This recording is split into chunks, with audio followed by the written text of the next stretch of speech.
Well, for assistants to be good at their jobs, they have to be self-aware. They have to understand themselves as well as the people around them, not only the bosses, but their colleagues, their peers. So it's important to be self-aware. How do our brains work? What happens in our brains when we come up with against a threat, against a fear? And it could be something really simple. It could be the boss saying, I need to speak to you right now, and that will bring a fear factor into the assistant's brain. So how do we deal with that? Instead of reacting, we need to learn to respond. Neuroscience is really interesting. It tells you a lot about time management, about stress management. It tells you how to build relationships. It tells you what is happening and how can you stop it if you need to.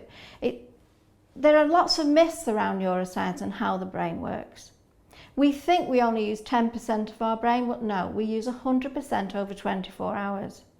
So what can we do to make it better, to make ourselves better, to be excellent at what we do? The other thing is, at the moment, there's a big drive on from the Chartered Institute of Personnel Development in HR to bring neuroscience into companies, into organisations, and get them to understand, and mindfulness as well. And so I want the PAs to be at the forefront of the change, to be in the know. So when the bosses start talking about it, or even they can bring it to their bosses and say, this is what's happening right now, we need to know about it.